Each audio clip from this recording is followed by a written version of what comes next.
Tai apie Subaru, kodėl čia tas klausimas visiems, kodėl Subaru, nes turbūt visi įpratę, kad yra, kaip sakyti, gražesnių kėbulų, turbūt šiuolaikiškesnių ir taip toliau, bet pradėkime nuo to, kad visas tas konceptas mūsų šitos važiuoklės, jisai buvo kurtas Subaru.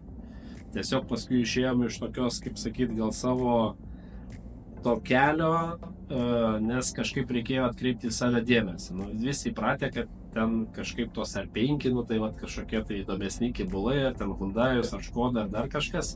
Tai nuėjome tą konceptą, kad prie Subaru dugno užvirinom kažką tai ant viršaus ir gavosi toksai, žinai, dabar kai visiems aiškini, kad tie Hyundai tie patys Subaru, visiems vis tiek labai sunku įrodyti, nes, kažkaip kaip Subaru, tai kaip Hyundai'aus išorė, variklis ten Peugeot ar ten Evo 10, tai ir taip toliau. Tai nutarėm grįžti prie to pirminio koncepto, kad yra važiuoklė sukurta Subaru, reikia Subaru kėbulo, reikia Subaru variklio ir tada bus, kaip sakyt, mažiau visiems įrodinėti, kodėl čia kas ir kaip ir dėl ko. Tai va, tik tai be abejo Subaru gal visi toks, nežinau, štampas, neštampas, kad tas motoras Subariko nelaiko, kad ten visi kiti žymiai tobulesni, nes kas liečia Subaru transmisiją, sakykime, perdavimus tikrai yra pakankamai tobulas, stiprų ir taip toliau. Tai va, tai su motoru. Bet mes ką pasižiūrėjom, kad rinkoje egzistuoja jau eilę metų tas nauja technologija Subaru variklių, kur jau nėra ir diržo, ir su grandinė, ir tiesioginis įpurškimas, sakykime, tikrai keli žingsniai į priekį, tik tai gal nėra taip populiaru, nes visi tapatina Subaru, kad top lygio performances tai yra STI. Tai sakykime, tos STI tokio kaip modelio naujojo nėra.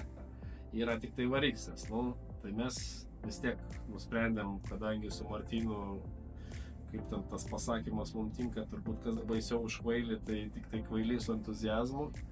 Tai vis tiek turbūt leidomės į tą avantiūrą ir pabandyti, sakykime, iš to varikso motoro, kas technologiškai yra jau visai žingsnis į priekį negu senas EJ motoras, ir padaryti ale tipo homemade'as, tai nežinau, kas mums gausis.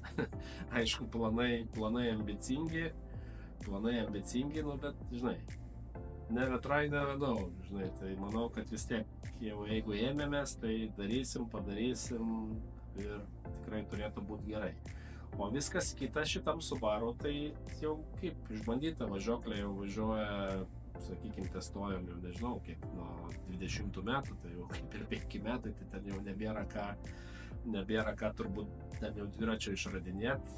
Martyno amortizatorius pernai metais irgi manau, kad dasivedėm iki labai pakankamai aukšto lygio, bet to pačiu ir komfortiško ir tikrai, sakykime, dabar tas balansas VRT važiuoklės ir Samsonas amortizatorių yra tokia, jau gaunasi kaip visuma.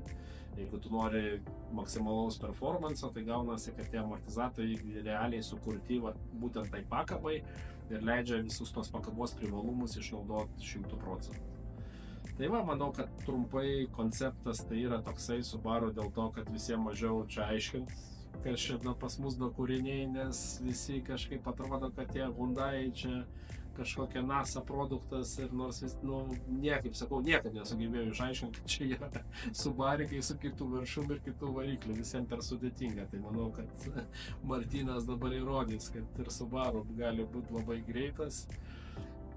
Tai va, o daugiau į tą Subariką vėlgi mes nenukrypstam nuo tos minties, kad į šitą Subaru panaudot maksimaliai lietuviškų produktų, sakykime taip, ir kas ten, jeigu Lietuvoje kažkas tai daro laidus, elektroniką, tai daryti Lietuvoje, jeigu kažkas tai ten daro motorus, Lietuvoje daryti motorą Lietuvoje, jeigu kažkas tai ten daro išmetimo kolektorius, įpurškimo kolektorius Lietuvoje, irgi tą daryti Lietuvoje. Tai va toks labai norisi, kad gautųsi lietuviškas projektas.